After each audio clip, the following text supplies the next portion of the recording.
எல்லோருக்கும் வணக்கம். ஸோ முதற்கண் பிரம்மர்ஷி பிதாமகா பத்ரிஜி அவர்களுக்கு என்னோட அன்பு வணக்கத்தை தெரிவிச்சுக்கிறேன். அண்ட் எல்லா மாஸ்டர்ஸ் இங்கே இருக்கிற எல்லாருக்குமே வணக்கம்.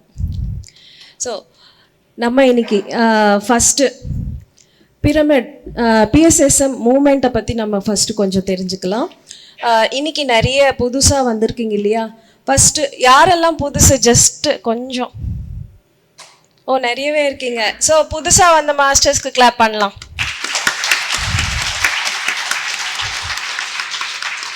So welcome to PSSM all masters.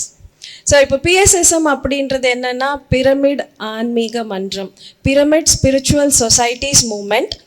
இது நம்ம குருவான பிரம்மர்ஷி பிதாமகா பத்ரிஜி அவர்கள் இதை துவக்கி வச்சாங்க. 1990 இந்த இயக்கம் அப்படின்றது அவர் ஆரம்பித்தாங்க. கர்னூல் பிரமிட் சொசைட்டிஸில் அப்படின்னு ஃபஸ்ட்டு ஆரம்பித்தது.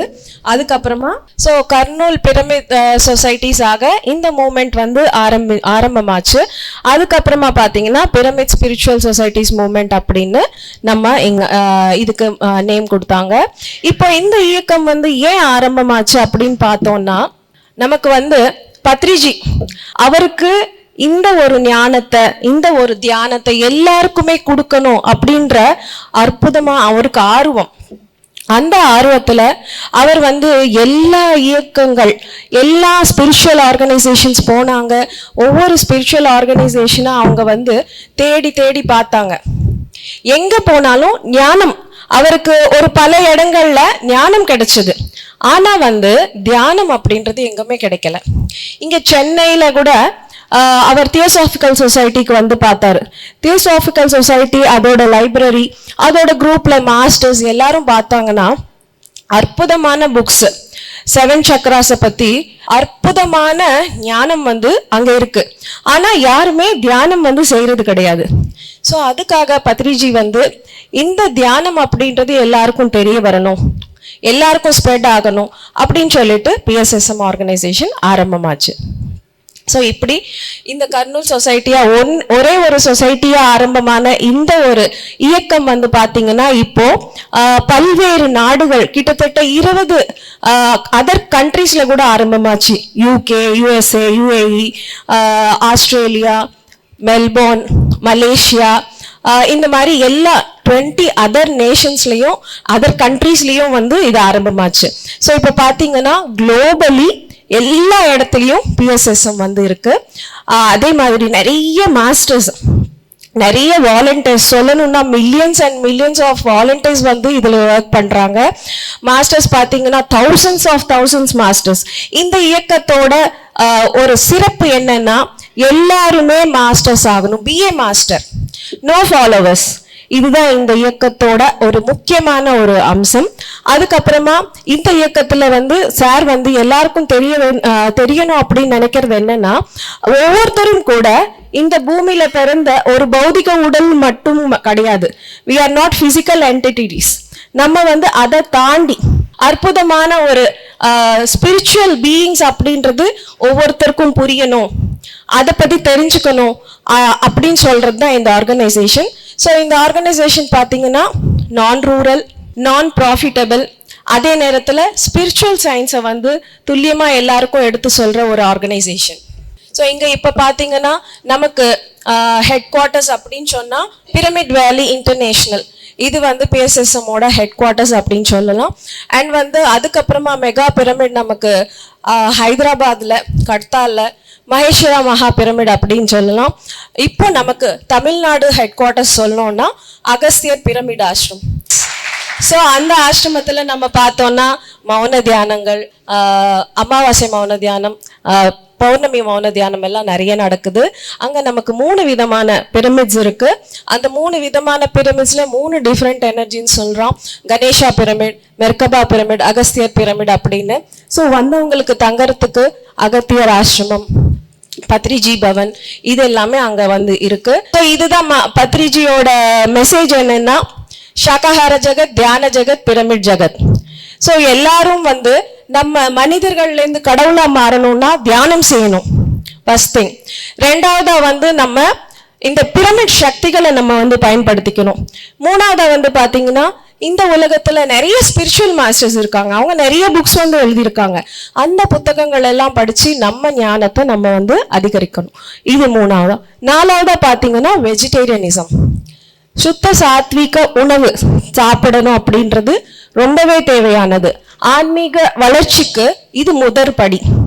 ஸோ பத்ரிஜி என்ன சொல்றாரு, யார் எப்படி இருந்தாலும் நீங்க ஒரு மனிதன் ஆகணும் ஃபர்ஸ்ட் அப்படின்னா சாத்விக உணவு அப்படின்றது முதற் படி. அதுக்கப்புறம் தான் மற்றதெல்லாம் அப்படின்னு சொல்லுவார். ஸோ இந்த 4 விஷயங்கள் நம்ம கடைப்பிடிக்கும் போது மனிதர்கள்லேருந்து தெய்வமா மாறக்கூடிய தன்மை நமக்கு வரும். ஸோ பி எ மாஸ்டர் அப்படின்றது பிஎஸ்எஸ்எம்மோட ஒரு பெரிய ஒரு மெசேஜ். ஸோ இந்த மெசேஜோட நான் பிஎஸ்எஸ்எம் பற்றி நான் ஸ்டாப் பண்ணுறேன். அடுத்தது நம்ம சயின்ஸ் ஆஃப் மெடிடேஷனை பற்றி தெரிஞ்சுக்கலாம். ஸோ சயின்ஸ் ஆஃப் மெடிடேஷன் பற்றி கொஞ்சம் தெரிஞ்ச விஷயங்கள், கொஞ்சம் தெரியாத விஷயங்கள் ரெண்டுமே வந்து நம்ம ஷேர் பண்ணிக்கலாம். ஏன்னா இங்கே நிறைய புதுசாக வந்திருக்கிறதால தியானத்தை பற்றி ஒரு இன்ட்ரடக்ஷன் வந்து திரும்ப நான் கொடுக்குறேன். ஸோ நம்ம இப்போ இருக்கிற இந்த பிஎஸ்எஸ்எம் வந்து எந்த மெடிடேஷன் ஸ்ப்ரெட் பண்ணுதுன்னா ஆனாபானா சதி மெடிடேஷன். ஸோ இந்த ஆனாபானா சதி மெடிடேஷன் அப்படின்னும் போது இந்த வார்த்தையோட பொருள் வந்து நம்ம ஃபர்ஸ்ட் தெரிஞ்சுக்கணும். ஆனா அப்படின்னும் போது உள்வாங்கும் மூச்சு, அப்பானா அப்படின்னும் போது வெளியிடும் மூச்சு, சதி அப்படின்னும் போது இந்த ரெண்டோட இணைந்திருப்பது. ஆனா அப்பானா சதி அதோட இணைந்திருப்பது அப்படின்னா நம்ம அந்த சுவாசத்தின் மேல் கவனத்தை செலுத்துவது தான் இந்த தியானத்தோட முக்கியமான விஷயம். ஸோ நம்ம முக்கியமாக ஃபர்ஸ்ட் என்ன விஷயம் இந்த தியானத்தில் நம்ம செய்யணும்னா பாஸ்டர். நம்ம உட்கார்ற ஒரு இது வந்து ரொம்ப இம்பார்ட்டன்ட். 2 கைகளை கோர்த்துக்கணும், 2 கால்களை இணைச்சி வச்சுக்கணும். இல்லைன்னா நல்ல அழகா சமணங்கால் போட்டு உட்காரலாம். அதுக்கப்புறமா நம்ம கண்களை மூடி நமக்கு இயல்பா நடக்கிற சகஜமா இயல்பா எளிமையான அந்த சுவாசத்தை நம்ம வந்து கவனிக்கிறோம்.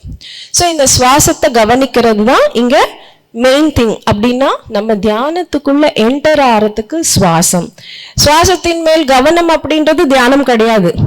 தியானத்துக்குள்ள போறதுக்கு அது ஒரு வழி, அது ஒரு வெஹிக்கல்.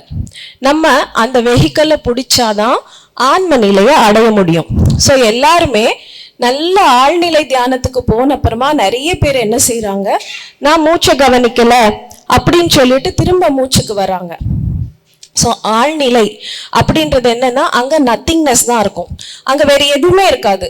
அந்த வெற்றுமையோட இருப்பது தான் கம்ப்ளீட் மெடிடேஷன். அதுதான் நம்ம வந்து நிர்மல ஸ்திதி, சமாதி நிலை அப்படின்னு சொல்றது எல்லாமே அதுதான். ஸோ அதனால நம்ம வந்து தியானத்துக்குள்ள என்டர் ஆகணும் அப்படின்னும் போது அந்த சுவாசத்தை கவனிக்கிறோம்.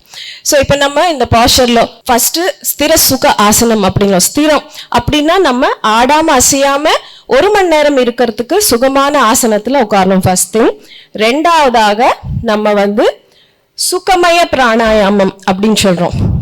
சுகமய பிராணாயாமம்னா நமக்கு இயல்பா தானா நடக்கிற அந்த மூச்சை கவனிக்கிறது சுகமய பிராணாயாமம். அதுக்கப்புறமா என்ன நடக்கும், பிரபஞ்ச சக்தி ஆவாகனம் அப்படின்னு சொல்றோம். பிரபஞ்ச சக்தி வந்து நமக்குள்ள பாயுது. ஸோ அந்த பிரபஞ்ச சக்தி வர வழி என்ன, எல்லா இடத்துலையுமே பிரபஞ்ச சக்தி இருக்கு.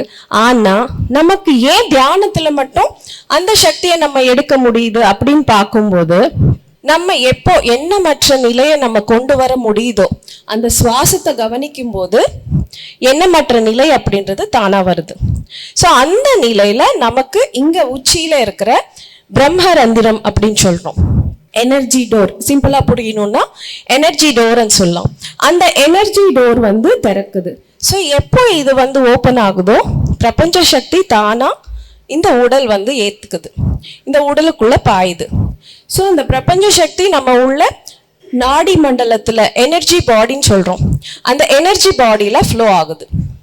ஸோ இந்த எனர்ஜி பாடியில அந்த பிரபஞ்ச சக்தி உள்வாங்கும் போது அந்த எனர்ஜியால நமக்குள்ள ஹீலிங் நடக்குது, எல்லாமே நடக்குது. அண்ட் இங்க சயின்டிஃபிக்கா நம்ம இப்போ ஒரு விஷயம் தெரிஞ்சுக்கலாம். இப்போ வந்து நம்ம தியானத்துல அந்த எண்ணமற்ற நிலை அப்படின்னு வருது. ஸோ எல்லாருமே வந்து நாங்க தியானம் பண்றோம், ஆனா எண்ணங்கள் வந்துகிட்டே இருக்கு அப்படின்னு சொல்றீங்க. ஸோ இங்க எண்ணத்துக்கும் நடுவே ஒரு சின்ன இடைவெளி இருக்கு, ஒரு சின்ன கேப் இருக்கு. அந்த கேப்ல நமக்கு தியானம் நடக்குது. அந்த கேப் இப்ப எண்ணங்கள் ஃபார் எக்ஸாம்பிள் ஒரு 50 எண்ணங்கள் அப்படி வச்சுக்கோங்க. ஒவ்வொரு எண்ணத்துக்கும் நடுவே நம்ம பார்த்தோம்னா ஃபர்ஸ்ட் பார்த்தோம்னா பக்கத்துல எண்ணங்கள் மாறி மாறி மாறி வந்துகிட்டே இருக்கும் கேப் இல்லாம. கொஞ்ச நேரம் பொறுத்து என்ன ஆகுது, அந்த எண்ணங்கள் ஸ்பேஸ் கிடைக்குது. அப்படின்னா கொஞ்சம் இந்த கேப், இப்படி கேப்ஸ் வருது. இன்னும் கொஞ்சம் நிறைய தியானம் பண்றோம், ஒவ்வொரு நாள் பண்ணிட்டே இருக்கும். அப்படின்னும் போது இந்த கேப்ஸ் ஆனது அப்படி விரிவடையும். ஸோ இந்த ஸ்பேஸ் பிட்வீன் ஒரு எண்ணத்துக்கும் இன்னொரு எண்ணத்துக்கும் நடுவில் அந்த ஸ்பேஸ் அதிகமாகுது. ஸோ அந்த ஸ்பேஸ் அதிகமாகும் போது இந்த இடத்துல நமக்கு தியானம் அப்படின்றது நடக்குது. அந்த ஒரு விஷயம் என்ன சொல்லணும், அந்த தியானம் நடக்கிற அந்த இடம் என்ன அப்படின்னா ஸ்டில்னஸ், அமைதியான நிலை அப்படின்னு சொல்றோம். இந்த அமைதியான நிலை பத்தி ஒரு சயின்டிஸ்ட் ஒருவர் ஒரு விஷயத்த சொல்லியிருக்காரு. சயின்டிஸ்ட் பக்மிஸ்டர் ஃபுல்லர் அப்படின்றவங்க இந்த உலகத்திலேயே அந்த ஜியோமெட்ரிக்கல் ஸ்ட்ரக்சர்ஸை கண்டுபிடிக்கிறதுல ஒரு பெரிய ஒரு சிறப்பானவர். இவர் கண்டுபிடிச்ச அந்த ஜியோமெட்ரிக்கல் சயின்ஸ் என்ன அப்படின்னு பார்த்தோம்னா சேக்ரட் ஜியோமெட்ரி, வெக்டார் ஈக்விலிபிரியம் அப்படின்னு சொல்றாங்க. இது ஸ்டில்னஸ் ஜியோமெட்ரின்னு சொல்றாங்க. உலகத்திலேயே ஸ்டில்னஸ்க்கு ஒரு அற்புதமான அந்த ஜியோமெட்ரியை இவர் கண்டுபிடிச்சிருக்காரு. ஸோ இப்போ இது ஏன் நம்ம இங்க சொல்றோம்னா, ஒரு எண்ணத்துக்கும் நடுவுல அந்த கேப் நம்ம ஸ்டில்னஸ்ன்னு சொல்றோம். அந்த ஸ்டில்னஸ் என்ன சொல்றாங்கன்னா வெக்டார் ஈக்விலிபிரியம். சயின்டிஃபிக்கா அவங்க இந்த மாதிரி குறிப்பிடுறாங்க. அந்த ஸ்டில்னஸ் வெக்டார் ஈக்விலிபிரியம் சொல்றாங்க. ஸோ இப்போ சுவாசத்துக்கும் நடுவே இந்த விஷயங்கள் நடக்குது. இதே மாதிரி நம்ம பூமி அப்படின்றதும் இந்த ஒரு ஃப்ரீக்வன்சில தான் இருக்கு அப்படின்னு சொல்றாங்க. எப்போ இந்த ஒரு ஸ்டில்னஸோட நம்ம பூமியோட ஸ்டில்னஸ் அந்த ஒரு விஷயத்தோட கனெக்ட் ஆகும்போது அங்க ஹீலிங் அப்படின்றது நடக்குது. ஹீலிங் நம்ம எல்லாரும் தியானம் பண்றோம், ஒருத்தருக்கு ஹீலிங் நடக்குது, ஒருத்தருக்கு நடக்கல.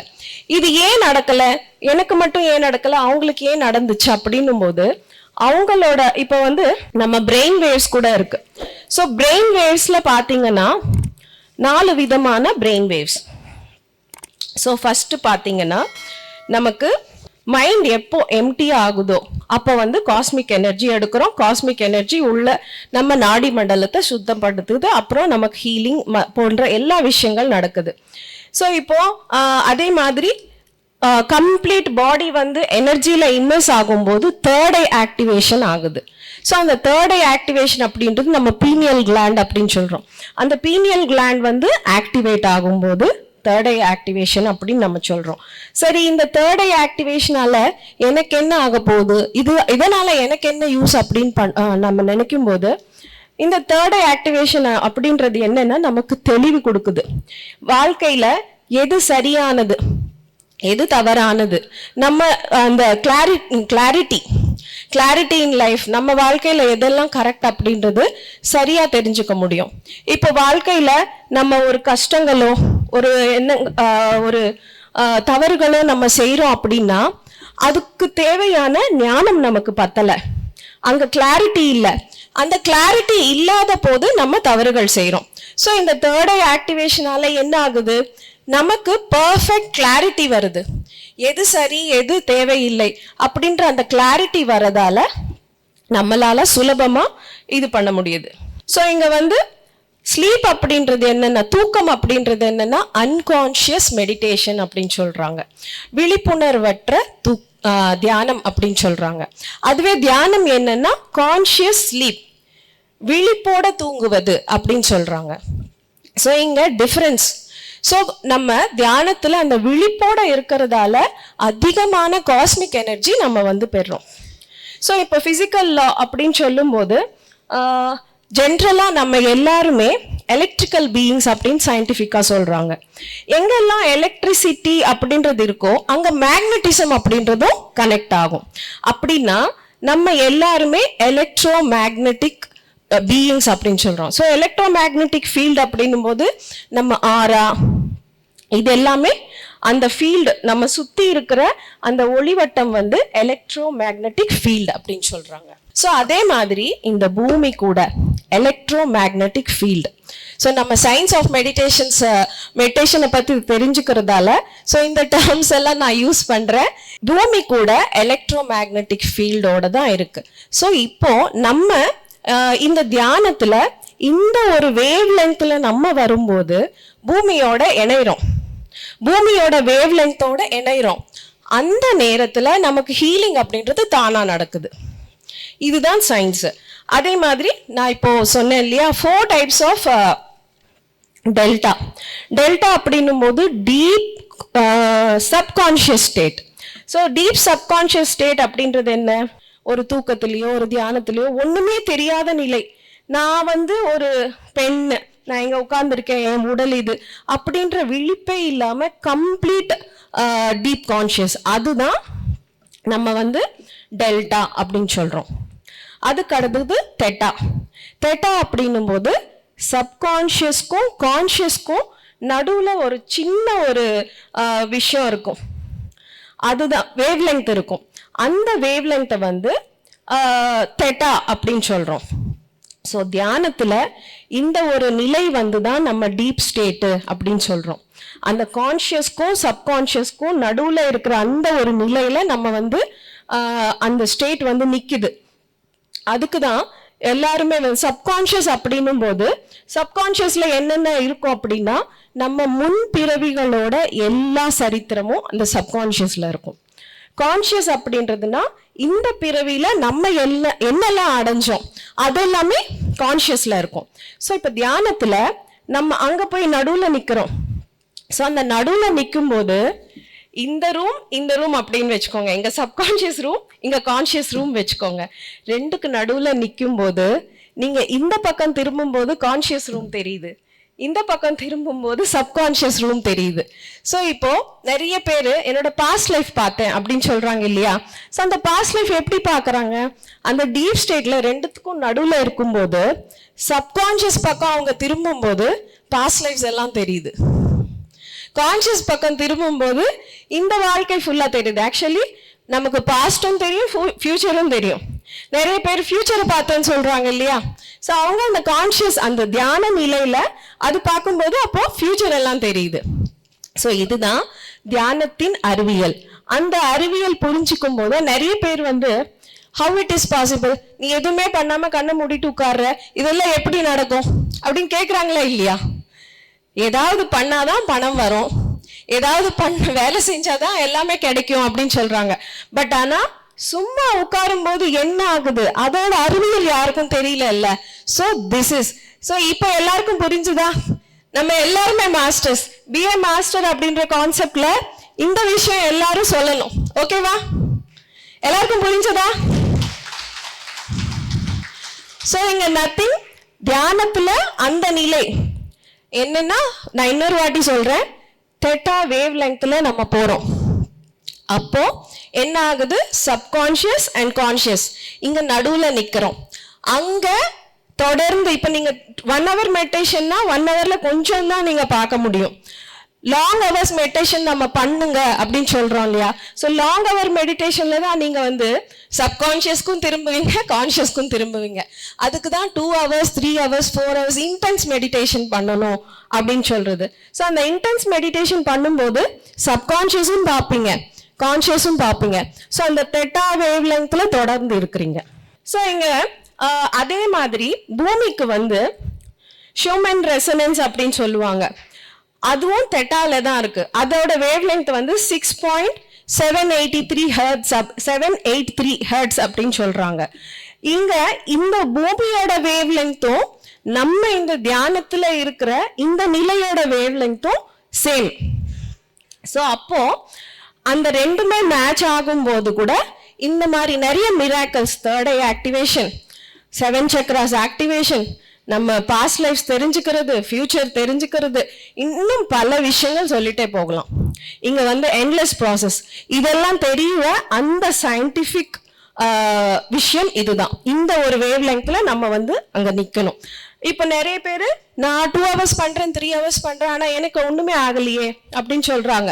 ஸோ அப்ப அங்க என்ன ஆகுது, அவங்க இந்த தெட்டா வேவ் லெங்க்ல நிக்கல. அவங்க ஒண்ணு டெல்டால போயிடுறாங்க, ரொம்ப டீப் ஸ்டேட்ல போயிடுறாங்க, இல்லைன்னா விழிப்போட ஸ்டேட்ல இருக்காங்க. ஸோ இப்போ தெட்டா வேவ் லெங்க் அப்படின்றது செகண்ட். தேர்ட் வந்து என்னன்னா ஆல்ஃபா வேவ் லெங்க் அப்படின்னு சொல்றாங்க. இந்த ஆல்ஃபா வேவ் லெங்க்னா ஜென்ரலா நிறைய பேர் வந்து இது வந்து கனெக்ட் ஆறாங்க பிசிக்கலாவே, தியானம் இல்லாமலே. நிறைய பேர் வந்து நான் பண்ற டான்ஸ் தான் என்னோட மெடிடேஷன், நான் பாடுற பாட்டு தான் எனக்கு மெடிடேஷன், நான் வந்து போடுற ஆர்ட் தான் எனக்கு மெடிடேஷன் அப்படின்னு சொல்றாங்க. நிறைய பேர் கேள்விப்பட்டிருக்கீங்க இல்லையா, நான் பண்ற என்னோட சமையல் தான் எனக்கு வந்து மெடிடேஷன் அப்படின்னு சொல்றாங்க. ஸோ இதெல்லாம் என்னன்னா அவங்க பண்ற அந்த வேலையால அவங்களுக்கு வந்து ஒரு டீப் ரிலாக்ஸேஷன் கிடைக்குது. இந்த டீப் ரிலாக்ஸேஷன் கிடைக்கிறதால இந்த நிலையை அவங்க தியானம் நினைச்சுக்கிறாங்க. அது தியானம் கிடையாது. இந்த நிலை என்ன சொல்லுவாங்க, மைண்ட்ஃபுல்னஸ். மைண்ட்ஃபுல்னஸ் ஸ்டேட் தான் இந்த நிலை. ஸோ மைண்ட்ஃபுல்லா அவங்க பண்ணும்போது அவங்க வந்து ப்ரெசன்ட் மொமெண்ட்ல கனெக்ட் ஆயிடுறாங்க. இந்த நொடியில கம்ப்ளீட்டா இணைஞ்சிடுறாங்க.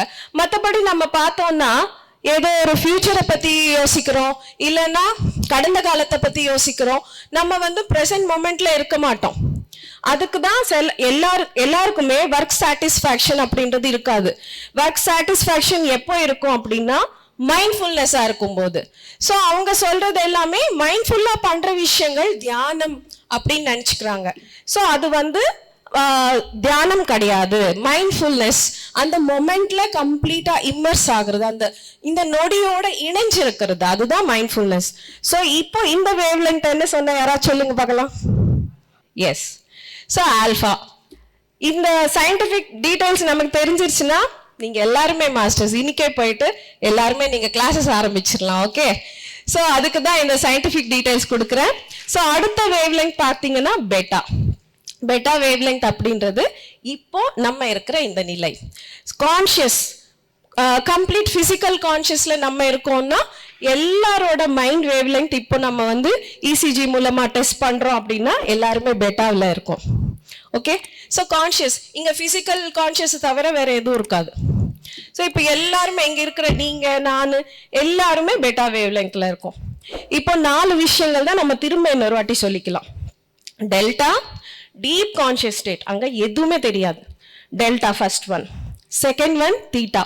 இதுதான் வந்து மெடிடேஷனோட அந்த ஒரு ஸ்டேட், கான்ஷியஸ்க்கும் சப்கான்ஷியஸ் நடுவே இருக்கிற ஒரு சின்ன ஸ்டேட். இங்க இன்னொரு விஷயம் கூட நான் சொல்ல விரும்புறேன். இப்போ நம்ம நிறைய பேர் வந்து ஹிப்னோட்டிஸ்ட் கிட்ட போறாங்க. நமக்கு வந்து மனசோட இஷ்யூஸ் ஏதோ இதெல்லாம் ப்ராப்ளம்ஸ் இருக்கிறவங்க அதுல போறாங்க இல்லையா ஹிப்னோட்டிஸ்ட் கிட்ட. ஸோ ஹிப்னாட்டிஸ்ட் வந்து அவங்கள ஒரு தூக்க நிலையில படுக்க வச்சு அவங்களுக்கு வந்து ட்ரீட்மெண்ட் கொடுக்குறாங்க. கரெக்டா? ஸோ அந்த ட்ரீட்மெண்ட் என்னன்னா இதுதான். இந்த தெட்டா வேவ் லெங்க்ல அவங்க வந்து எடுத்துக்கிட்டு போறாங்க. ஜஸ்ட் அந்த ஒரு இது ஆட்டி இல்லை ஏதோ ஒரு வேர்ட்ஸ் மூலியமா படுக்க வச்சு நான் சொல்றதை கேளு அப்படின்னு கொஞ்சம் இன்ஸ்ட்ரக்ட் பண்ணி ஒரு பர்டிகுலர் நிலை வரும்போது அவங்க கைட் பண்ணுவாங்க இல்லையா. ஸோ அந்த நிலை தான் இந்த ஹிப்னாட்டிஸ்ட் எல்லாம் யூஸ் பண்ற நிலை. அந்த தூக்க நிலை கூட தெட்டாதான். ஸோ அந்த நிலையில உட்கார வச்சு அவங்க நீ பாஸ்டுக்கு போ, உன்னோட பாஸ்ட்ல என்ன தவறு நடந்துருச்சு, அதால தான் நீ இப்போ வந்து கஷ்டப்படுற, அந்த பாஸ்ட்டை போய் பாரு அப்படின்னு வந்து டிராவல் பண்ண, அந்த ஸ்லீப்ல வந்து டிராவல் பண்ண வைக்கிறாங்க. ஸோ அதுவும் தெட்டா வேவ் லெங்த் தான். ஸோ இப்போ டீப் மெடிடேஷன் ஸ்டேட்ல வரதும் ஹிப்னோட்டிஸ்ட் வந்து அவங்க ட்ரீட்மெண்ட் கொடுக்குற அந்த நிலை கூட அந்த theta wavelength. So first one delta deep subconscious state, theta வந்து மெடிடேஷன் ஸ்டேட் அப்படின்னு ஞாபகம் வச்சுக்கோங்க. ஆல்ஃபா வந்து நம்ம ஆர்ட்ஸ் ஒரு வேலையில நம்ம வந்து கம்ப்ளீட்டா இம்மர்ஸ் ஆயிட்டோம் அப்படின்னா மைண்ட்ஃபுல்னஸ் வந்து ஆல்ஃபா வேவ் லெங்த் அப்படின்னு சொல்றோம்.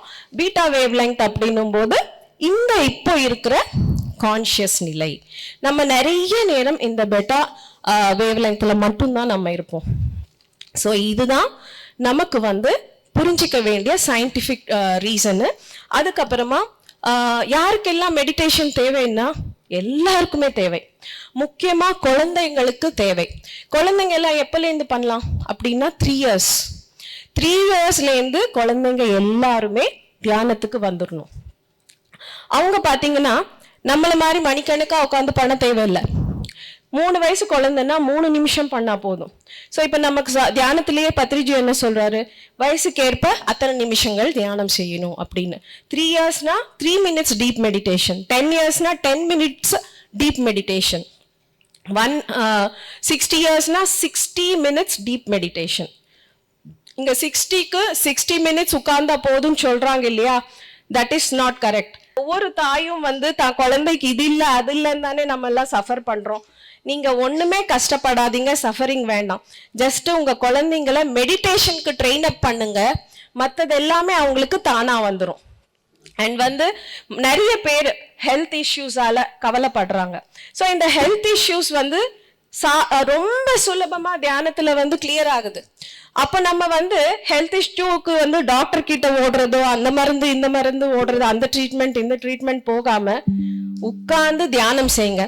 டாக்டர் கிட்ட போனா கிட்டத்தட்ட எவ்வளவு நேரம் ஆகுது? ஒரு வாட்டி அப்பாயின்மெண்ட் வாங்கி டாக்டர் கிட்ட நீங்க பேசி வரத்துக்கு கிட்டத்தட்ட ½ டே ஆகுதா இல்லையா? இந்த விஷயங்கள் எல்லாம் இருக்கிறதால குழந்தைங்க ரொம்ப சீக்கிரமா நமக்கு தேவையான மாதிரி அவங்க மாறிடுவாங்க. நமக்கும் வந்து நம்ம டாக்டருக்கு கொடுக்குற அந்த ½ டே டைம் வந்து நீங்க உட்கார்ந்து மெடிடேஷன் பண்றீங்க அப்படின்னா அந்த ½ டே டைம்ல உங்களுக்கு கியூரே ஆயிடும். ஸோ எது ஈஸி அப்படின்றது நீங்களே தெரிஞ்சுக்கோங்க. சும்மா உட்கார்றதால எத்தனை பெனிஃபிட்ஸ் அப்படின்றது எனக்கு தெரிஞ்ச வரைக்கும் எல்லாமே நான் உங்களுக்கு சொல்லியிருக்கேன். So this is science of meditation. So எல்லாருக்கும் புரிஞ்சுதா? Thank you so much. இந்த வாய்ப்பளித்த PMC டீம், ட்ரஸ்டீஸ், இந்த ப்ரோக்ராம் ஆர்கனைஸ் பண்ற எல்லாருக்குமே நன்றி. வணக்கம்.